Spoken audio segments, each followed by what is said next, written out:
Hugo Carrillo Cabero, congresista del gobierno nacionalista perteneciente a Gana, Perú. En principio, el congresista Javier Velázquez Quezquén, un análisis global sobre la coyuntura política de cara al tema de la corrupción, de la inmoralidad que estamos viviendo en el país. Bueno, primero diré que hoy día al país lo golpean fuertemente dos temas que son muy sensibles y que tienen un impacto especialmente en los más pobres del país. El tema como de la corrupción, que con los casos de Cajamarca, Ancash y últimamente en mi tierra, Chiclayo, ha podido evidenciar de que el sistema de control legal ha fracasado en el país y que esta enmienda constitucional que hemos planteado, más que es una decisión reactiva del Parlamento y no un afrontamiento estructural de lo que debe ser generar un mecanismo de control que impidan que en las regiones y en los gobiernos locales se pueda ver un marco de corrupción que de verdad indigna a los peruanos, pero además delegitima el sistema. Y eso no supone que en el gobierno nacional no haya corrupción. Me refiero a lo siguiente: cuando vemos lo de Ancash y lo de Chiclayo y vemos que 8 años impunemente han venido actuando autoridades, ha habido fiscales, ha habido jueces, ha habido contraloría, ha habido los municipios tienen regidores que deben hacer función de control, los gobiernos regionales tienen consejeros. Todo eso ha sido rebasado por estos pequeños reyesuelos que al ver las arcas llenas y un marco legal muy debilitado actúan impunemente. Y quién sabe, todas esas autoridades que usted menciona formando parte de esa componente. Exactamente. Entonces, hay una corresponsabilidad. Yo tampoco, como parlamentario, por ejemplo, en el caso de Chiclayo, como parlamentario lambayecano, tampoco no eludo mi nivel de responsabilidad. Pero yo siempre he creído que los verdaderos controles que tienen en las zonas, los municipios y las regiones son la Contraloría, el Ministerio Público, los procuradores anticorrupción. Y porque a veces estas investigaciones que monta uno contra un alcalde, contra un presidente regional, siempre suena a un pseudo de persecución política. Yo tengo en el Parlamento que un parlamentario de una bancada lleva al alcalde adversario para tratar de ahí de enfrentarlo, ¿no? Pero bueno, ese es un tema que tenemos que enfrentarlo estructuralmente. La reforma constitucional que plantea la no reelección es un tema que oxigena el proceso de renovación de cuadros en las regiones y en los municipios, pero no resuelve el tema de fondo. Yo creo que hay que poner, y lo planteé en el Pleno, hay que hacer una enmienda constitucional. Los presidentes regionales, por ejemplo, como el de Ancash, maneja 10 veces más el presupuesto que el ministro de Trabajo. Pero el ministro de Trabajo sí lo puedes acusar constitucionalmente, sí lo puedes sacar por infracción a la Constitución, y en cambio el presidente regional, si quiere, va al Congreso, si quiere, no va. Entonces, los controles legales han fallado y hay que hacer un control constitucional. El modelo constitucional peruano fue montado sobre la base de la Constitución española de 1978. Y en España hay autonomías con mayores competencias, con mayores recursos, pero allá esa Constitución tiene un artículo constitucional que permite que cuando se dan graves situaciones de deterioro moral, económico, como en el caso de las regiones o municipios, el jefe de Estado, el presidente de la República o el jefe de gobierno, en el caso de España, puede ir al Parlamento, expone a la situación delicada y el Parlamento con una mayoría calificada lo autoriza a intervenir. Porque estos señores presidentes regionales, por el nombre mismo de ser presidentes regionales, se creen que son jefes de Estado y que no hay una autoridad nacional. El único presidente que tiene en Perú es el presidente Humala, él es el único jefe de Estado, el resto son funcionarios que intermedian. Y el otro tema que creo que es recurrente es el tema de la situación económica. Una incompetencia del gobierno. Miren los niveles de enfriamiento de la economía. Hoy el ministro, lejos de tener una visión orientadora, los líderes en la política tienen que ser los que menos deben afligir a la gente. Pero hemos visto al ministro de Economía salir a decir que ya no le azotan vientos de cola al país, sino que ya hoy día vientos en contra. Con esa declaración del ministro de Economía, los inversionistas van a salir disparados del país. Entonces, la economía en declive, programas como Caliwarma haciendo agua, los grifos cobrando 2 soles más de lo que deberían cobrar por la gasolina de 84 octanos. ¿Por qué? Porque no hay una autoridad, no hay liderazgo, y creo que esos son los problemas más recurrentes que tiene el país. Muy bien, sobre esos dos temas temas, la impresión del congresista Hugo Carrillo del nacionalismo. Y bueno, estamos totalmente de acuerdo con que hay un tema fundamental en el país y que ha sido señalado por el congresista Velázquez Quesquén y que es, en mi concepto, no un tema coyuntural, por si acaso. Hoy día nos hemos convocado para discutir, para conversar algunos temas denominados de coyuntura. En mi concepto, este es un tema absolutamente estructural. No nos hemos puesto de acuerdo hace ya 20 años en el país para hacer una verdadera reforma que incluya la regionalización. Lo que hemos hecho es autoengañarnos. Lo que hemos hecho es construir regiones sobre la base de los departamentos y eso ha complicado el problema, ha complicado, ¿no es cierto?, la gobernabilidad en el país, ha complicado la gestión en el país. Porque además les hemos entregado a los presidentes de gobierno regional una estructura, un equipo que son los CETARES o la herencia de los CETARES que no estaban hechos para gestionar el recurso, sino para detener el proceso, para no gastar plata. Estamos entonces enfrentando ese tema, ese descuido de parte de la clase política. Creo que efectivamente este asunto de proponer que no haya reelección de los presidentes regionales no es una solución, como ha dicho el congresista Velázquez Quesquén. Es quizá un parche, ¿no es cierto?, a un problema que nosotros hemos generado, que ha generado la clase política, y lo que tenemos que discutir es más bien los sistemas de representación. ¿Cómo está representado el país? Sí, pues la gente no quiere más congresistas. ¿130 es suficiente, no es suficiente? ¿O es que estamos viviendo en un país en el que un congresista tiene que representar 350.000 pobladores? Me parece absolutamente insuficiente. Digo, sistemas de representación que incluyan a todos los peruanos. Hace pocos días hemos tenido una conversación acá y yo les comentaba, ¿no es cierto? Los quechuas no nos sentimos representados, los aymaras no se sienten representados, los aguajún no se sienten representados en el país. Y de alguna manera nos engañamos. ¿Hay cuántos? ¿36 representantes por Lima? ¿Es verdad eso? ¿O le sumamos también a los del Callao, que son en realidad de Lima, y le sumamos a Lima provincias que son también de Lima? Cuando tenemos departamentos enteros, regiones enteras con enorme potencialidad no representados. Por ejemplo, ¿quién representa al Brasil?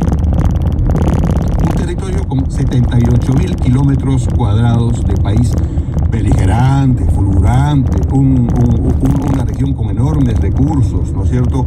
Quizá es la zona mejor productora del país. Ya quisiera tener los otros países ese territorio, ¿no es cierto? Ubérrimo, verde, con una posibilidad enorme de sembrar productos, de cosechar productos y de integrarlos en la economía del país. Pero ¿quién representa el Brasil?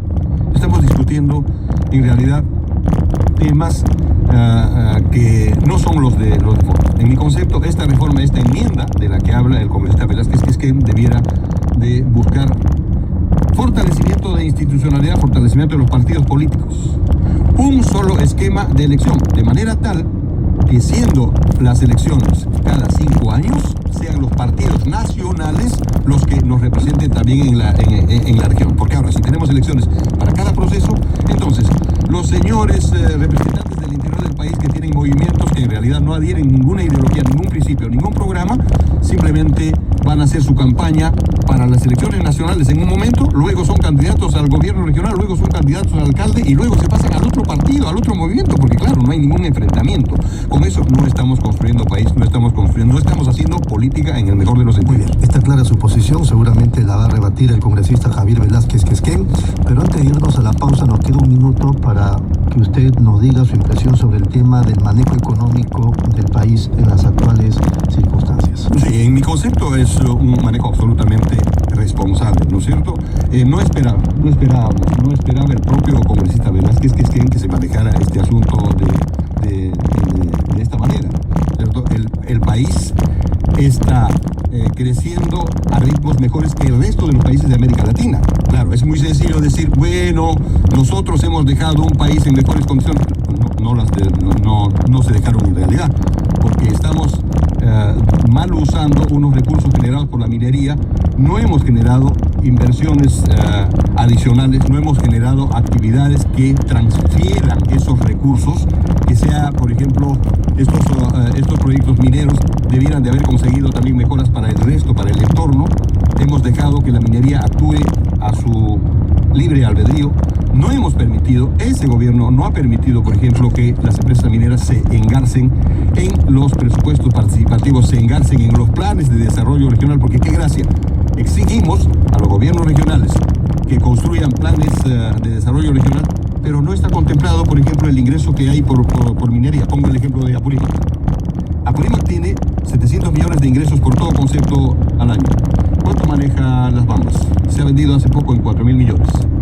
¿Qué recursos quedan para esa zona? Moviliza Las Bambas, por lo menos. Ya no ese es su recurso, ya no el concepto de la compraventa, sino comen lo que se produce en Las Bambas, comen papa, oyuco, quinoa, hamaca, o están trayendo alimentos de Sodexo importados y desconociéndole las bondades que tienen nuestros recursos acá en el país. Muy bien, vamos a una breve pausa y luego continuamos con los congresistas Hugo Carrillo del Nacionalismo y Javier Velázquez Quesquén de Lapra.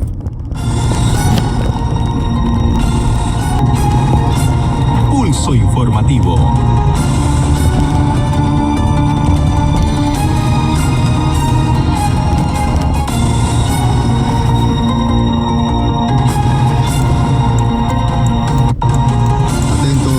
Son las 10 de la mañana con 33 minutos. Estamos, como ya dijimos, con los congresistas Javier Velázquez Quesquén de Lapra y Hugo Carrillo del Nacionalismo. Vamos con el rebate de lo expresado por Hugo Carrillo con el congresista Velázquez Quesquén. Bueno, yo suscribo mucho de lo que ha dicho el congresista Carrillo en el tema de la corrupción. Evidentemente que ha habido una grave deficiencia del constituyente legislador el año 2002 cuando montamos la descentralización sobre la base de los departamentos. Yo participé de esa reforma y creo que el diseño estuvo mal concebido. Hubo una visión muy municipalista de las regiones y por eso que ahora le hemos dado atribuciones perversas. Imagínese usted querer quitarle ahora a una región Cano para dársela a las que no tienen. Lambayeque es una de las 5 regiones que no tiene Cano. Y atrévese usted a quitarle un solo a una para la otra. Entonces, ahí ha habido una falla estructural, pero creo que en un diagnóstico general prefiero la descentralización como está a volver al centralismo.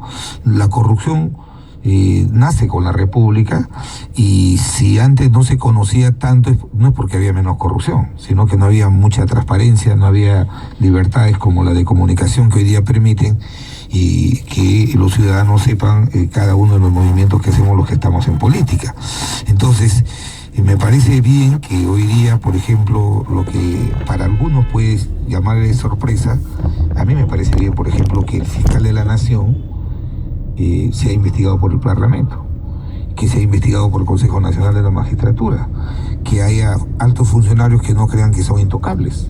Entonces, eso fortalece el sistema institucional. Estos controles interpoderes públicos fortalece el sistema institucional.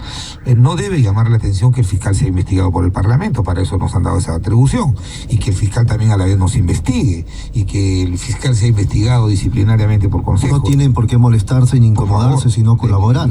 Sin embargo, cuando le tocó al presidente García, recurrió al Poder Judicial y presentó algunos recursos contra la comisión de Tejada. Y eso muy bien. Y a eso me parece muy bien que ahora complemente lo siguiente. Hay parlamentarios que hasta ahora, por falta de conocimiento, y tampoco no les puedo pedir que sean abogados como yo, muchos no lo son, dicen, somos el primer poder del Estado. A ver, un estudiante de Derecho, mis alumnos de Derecho Constitucional, les hacen la pregunta, se sonríen. No somos el primer poder del Estado. No somos padres de la patria. Eso es un término que nos aleja de la gente. Nosotros hemos salido a la vida pública a servir al país y no somos el primer poder del Estado, porque hoy día ese modelo de Montesquieu ha sido reemplazado por un modelo hoy día donde los poderes públicos son colaboran entre sí, no son compartimientos estancos. Ustedes son empleados del soberano que es el pueblo. Por supuesto. Entonces, cuando dicen, fíjate, mira la aberración, dicen, no podemos someter a un fallo al Poder Judicial. Entonces, ahora, ¿qué creen? Que en una democracia, la verdadera justicia la hace tu adversario. O sea, tú eres un adversario, tu justicia sí vale, no vale la del Poder Judicial, donde hay jueces imparciales que pueden estar con mala imagen del Poder Judicial, pero son jueces que surgen en un proceso de evaluación, que es la justicia ordinaria que se da en todas partes del mundo. Entonces, ¿qué pasa? Cuando hay una comisión que se monta para perseguir políticamente a una persona, evidentemente la democracia y el Estado de Derecho permite herramientas. Esa es la impresión de los analistas. No es impresión, por favor, permíteme, Rodolfo, no es impresión. Nosotros no hemos ido al Poder Judicial para decir que no nos investiguen, Alan García no diga eso, sino que lo investiguen con arreglo al debido proceso. ¿Por qué hasta ahora el Parlamento, que el gobierno tiene una mayoría con sus aliados, por qué no abre una investigación respetando el debido proceso a Alan García. Alan García no se ha ido del país. Alan García no le han encontrado una casa de $4 millones, una oficina de $1 millón, y ahí nadie dice nada. Lo que hemos dicho, investiguen, pero respeten el debido proceso. Me vas a llevar a una comisión y me vas a mandar un pliego de 5.000 preguntas. Por favor, dime de qué hecho se me imputa, cuál es el nexo causal que me vincula, y yo te responderé. Volviendo al tema de las regiones, ¿por qué la no reelección de los presidentes regionales? Yo no estaba de acuerdo.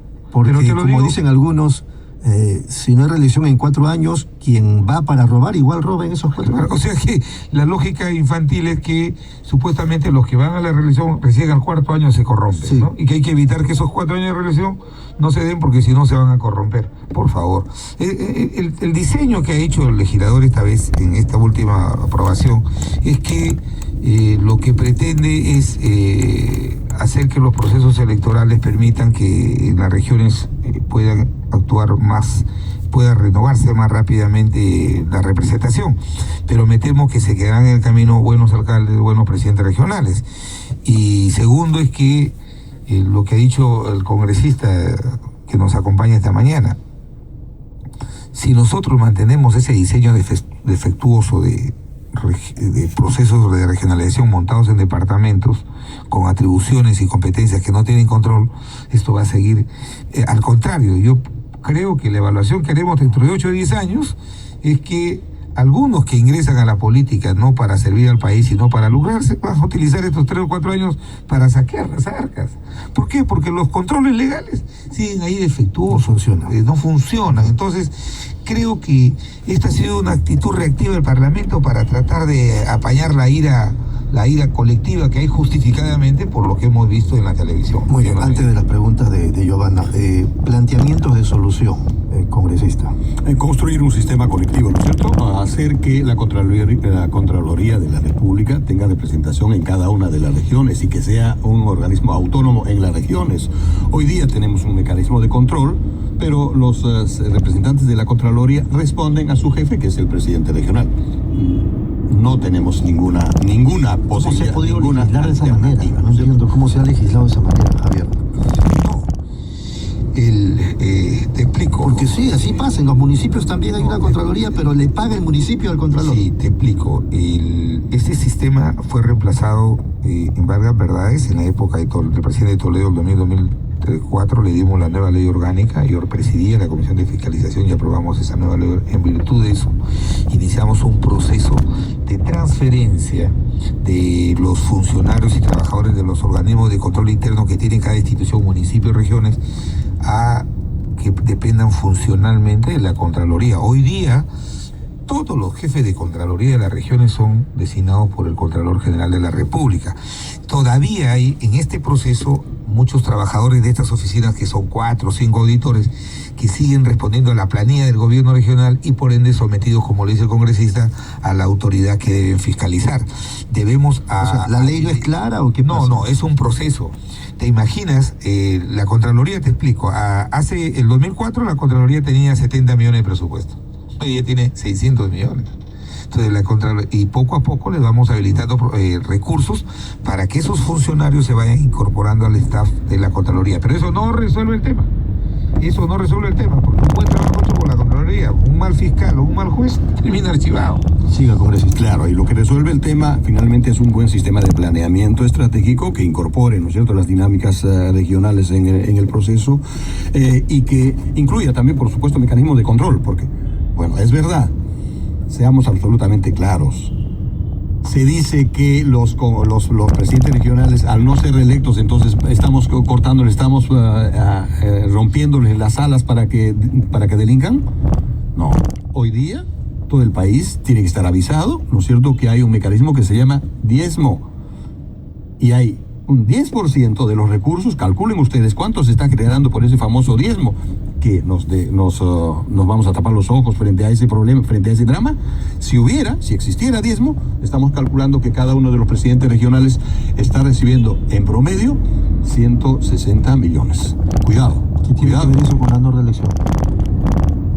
lo que tenemos que hacer es un programa, es una plataforma. No, ¿está de acuerdo con la no reelección de los presidentes regionales? Yo estoy totalmente de acuerdo con la no reelección. ¿Cuál es el objetivo? Con la no reelección. ¿Cuál es el objetivo? Encaminar un proceso distinto en el que construyamos un sistema global de representación que signifique un solo proceso electoral, que los gobernantes regionales tengan 5 años de ejercicio en el que se incluya, se engarce, ¿no es cierto?, su plataforma a la plataforma. ¿Por qué no pueden tener 10 años?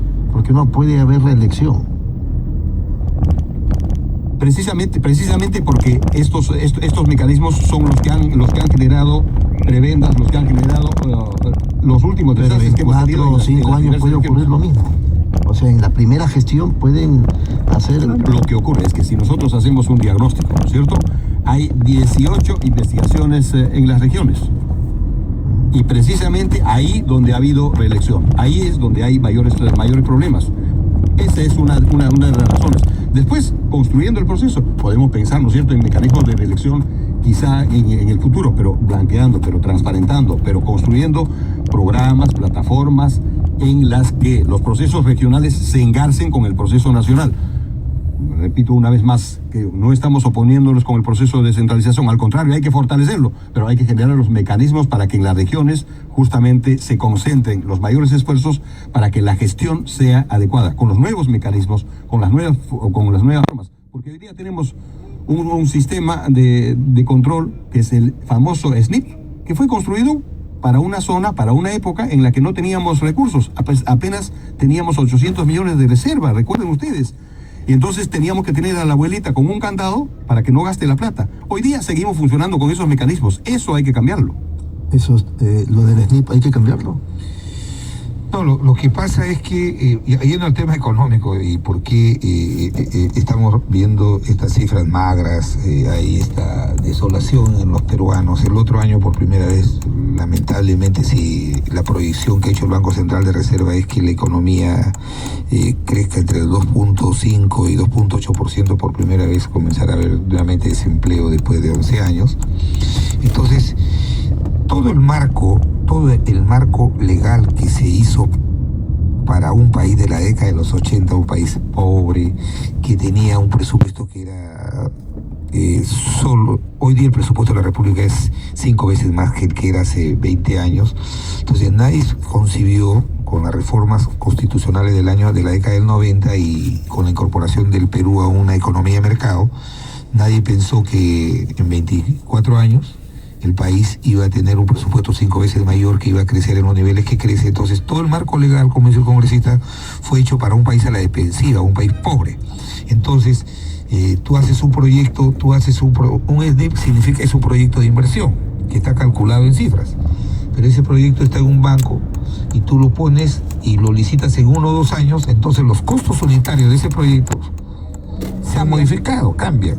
Entonces vienen ahí las partidas adicionales, viene todo este proceso lento, farragoso, que ha hecho que el aparato público no esté optimizado para enfrentar los desafíos que hoy día tiene esta actividad económica que vive el país. ¿Por qué no se cambia? Entonces, ¿por qué no se cambia? Por esta bendita cultura de la sospecha. Por ejemplo, y no porque quiero justificar, pero los decretos de urgencia son herramientas que la Constitución establece como mecanismos económicos financieros excepcionales para situaciones muy dinámicos. Pero nosotros tuvimos que utilizarlos, ¿sabes por qué? Porque cuando preveíamos que la crisis financiera internacional que se advertía en el 2007, 2008, que el 2009 iba a ser terrible en el mundo, no solamente en el Perú, en el mundo, nosotros optamos por ser un país responsable. ¿Qué dijimos? Vamos a utilizar los efectos de la crisis financiera internacional para inyectar mayores recursos a mejorar infraestructura, a resolver temas de déficit de infraestructura de colegios, de carreteras. Pudimos optar por el camino que optó Brasil, de aumentar el salario a los trabajadores, darle una bonificación para que gasten más y puedan invertir recursos públicos en la economía. Pero nosotros teníamos mucho déficit de infraestructura. Entonces, por haber dado esos decretos de urgencia, ahora nos acusan. nos acusan, dicen no debieron darlo. El señor Tejada ha dicho, ¿por qué Alan García, por qué lo acusamos? Porque él salió a decir que la economía peruana estaba bien. ¿Cuándo un capitán del barco, cuando ve que el barco se va a hundir, sale y le dice, ¿sabe qué? Nos estamos hundiendo. Como ahora el ministro de Economía que sale y dice que ya no solamente viento de cola, sino viento en contra. Eso aflige a la gente. Y un líder tiene que tener la entereza de saber enfrentar las cosas. El marco legal tiene que cambiar, tenemos que adecuarlo a estos cambios que hoy día vive la economía peruana, ¿no? Muy bien, son las 10:47, una pausa y regresamos con el último bloque.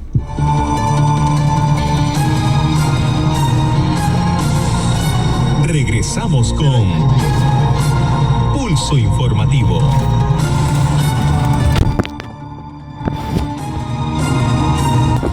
Pulso Informativo. 10 de la mañana con 48 minutos, Giovanna Castañino. Sí, estamos analizando en esta mesa de que hay diferentes obstáculos. Por ejemplo, la regionalización aparentemente no ha funcionado. La Contraloría en la actualidad tiene 26.000 denuncias por corrupción, lo cual necesitaría no solamente, yo creo que un presupuesto adicional, sino un ejército para poder investigar todos los casos que se tienen. Se habla de que se tienen que hacer reformas internas para dinamizar el sistema del Estado.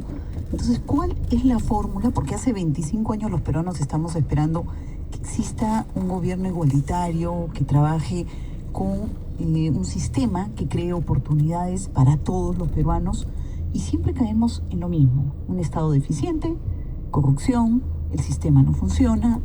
¿Cuál sería la fórmula ideal? Quizá el proceso de reconversión productiva que está planteando ahora el gobierno, que está planteando el ministro de Economía y Finanzas, ¿no es cierto? Porque lo que hemos tenido es una administración de... no tanto una administración. Yo creo que hemos desperdiciado una buena época. Hemos desperdiciado la época del caucho, hemos desperdiciado la época del guano, hemos desperdiciado, en mi concepto, una parte de la época de la minería. Porque no hemos hecho precisamente reconversión productiva, porque lo que debíamos de haber hecho es que no exportemos pues oro, ¿no? Que exportemos arte. Filigrana, darle valor agregado a nuestra materia prima. Que exportemos nuestra minería procesada, que no exportemos cobre, sino alambre de cobre. Eso no hemos hecho. Y eso estaba también en la responsabilidad. Creo que ahora se está actuando de manera responsable en ese sentido. Creo que además necesitamos también, por supuesto, una oposición absolutamente responsable, una oposición propositiva. Y en este momento pareciera ser, por lo menos en mi concepto, no hay una oposición responsable. Hay una oposición que siempre pregunta de qué están discutiendo para oponerme. ¿No es cierto? Pero esta misma posición no la hemos visto en el gobierno anterior, donde justamente el oficialismo se oponía a todo ante el gobierno de turno.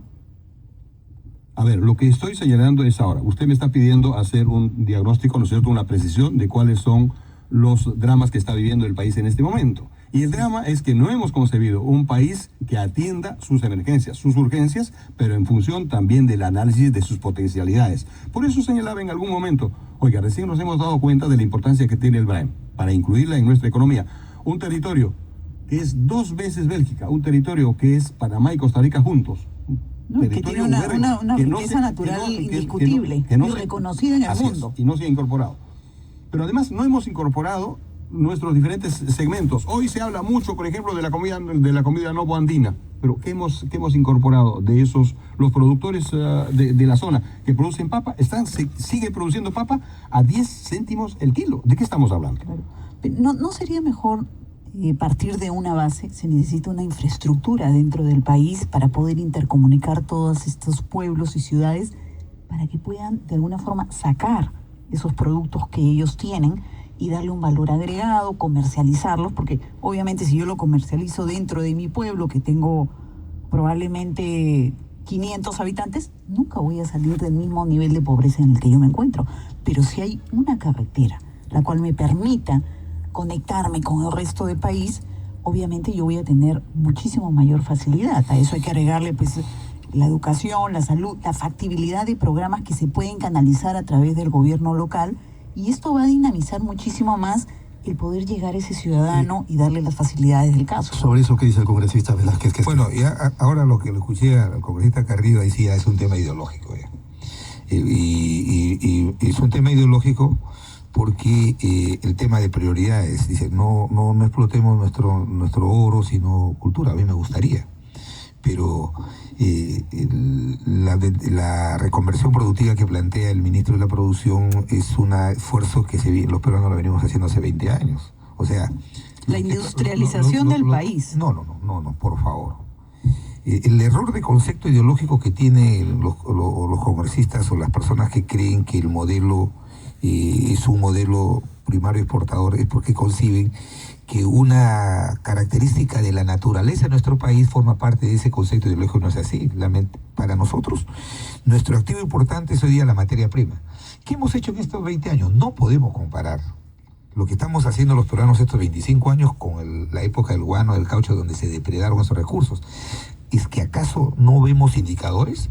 No estamos proyectándonos en las exportaciones y hoy día el país ha multiplicado por 15 veces sus exportaciones no tradicionales. Entonces, sí estamos haciendo un esfuerzo para generar una plataforma productiva que permita en determinado momento sustituir o acompañar el proceso extractivo minero.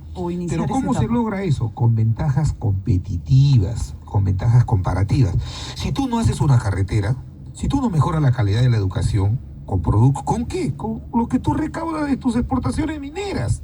Entonces, eso se va a ir logrando en el futuro, pero si tú, por ejemplo, la preocupación del congresista Carrillo, si tú no le haces la carretera Quino a San Francisco al BRAE, ¿cómo vas a hacerlo que compita ese agricultor para que saque su producción a la ciudad, compita con los de otros países? No, el país decidió ser parte de una economía global y nosotros tenemos que ser competitivos. No hay país en el mundo que sea competitivo en todas sus actividades, sino buscan nichos.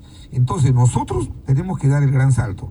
¿En qué ahora estamos nosotros haciendo un gran esfuerzo? En nuestras exportaciones agrícolas industriales. Pero la agricultura resiste en sus inicios. Pero por favor, o sea, le falta años luz para poder ser competitivos. 20 años, hay que hacer carreteras, infraestructura, hay que pero poner ¿cuándo luz, se va a agua. empezar? ¿Cómo que no? Se está haciendo, por favor. Si tú ves los indicadores, hemos mejorado el índice, por ejemplo, de alumnos casi en la primaria, en la secundaria. Estamos haciendo puentes, carreteras, hospitales. ¿No crees que se hubiera podido hacer muchísimo más con la economía que estamos manejando, que es reconocida a nivel mundial? De repente, pero en estos 20 años, por lo menos yo he conversado con historiadores, con gente que conoce el Perú durante el siglo XX y creen que esta etapa es cualitativamente diferente a la del guano y la del caucho, la del salitre, porque aquí sí hay un acompañamiento de algo fundamental.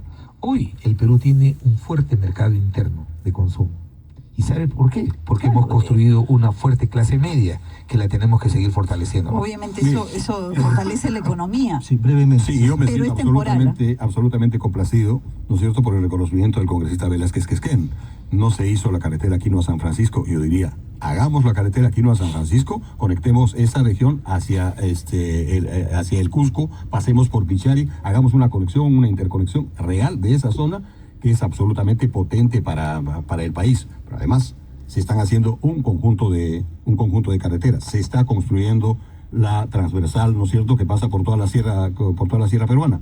Por primera vez en la historia republicana, Huancavelica va a tener conexión con sus provincias. Se los recuerdo. Por primera vez en la historia republicana, Huancavelica va a tener conexión. Todavía, hasta el día de hoy, Huancavelica es la única zona que está conectada por vía asfaltada solamente desde su capital hacia Huancayo. Muy bien. Una reflexión final, congresista Javier Velázquez. Bueno, una reflexión final que creo que los peruanos estos 25 años han entendido cuál es el camino correcto. Este es el camino correcto. Y la llegada del señor Humala al poder, que asustó un poco a quienes defendemos este modelo de desarrollo, las circunstancias hicieron, y creo que ese es el mérito que la historia escribirá sobre Humala, de haber respetado, entendido que este es el modelo de desarrollo, que hay que hacerle ajustes, que todavía hay muchos desafíos, carreteras, escuelas. Políticos. Oiga, fundamentalmente, si nosotros no apostamos a la educación, este modelo se puede caer a pedazos en los próximos 5 o 10 años. Entonces, necesitamos seguir optimizando la explotación de nuestros recursos naturales. Y para terminar, quiero decir lo siguiente: no hay país en el mundo que no tenga la condición de desarrollado si es que no haya previamente utilizado racionalmente sus recursos naturales. Muy bien. Eso tenemos que hacer. Muchas gracias. Carrillo, 20 segundos. Sí, con todo gusto, que no hay país, ¿no es cierto?, que no conciba sus potencialidades, sus recursos. Y este es un país mega diverso. Esos son sus recursos fundamentales. ¿Tenemos minería? Claro que sí, pero hay que explotarla racionalmente. Muy bien. Muchas gracias al congresista Javier Velázquez Quesquén del APRA y a Hugo Carrillo del Nacionalismo y a ustedes, amables oyentes, por su sintonía. Permiso.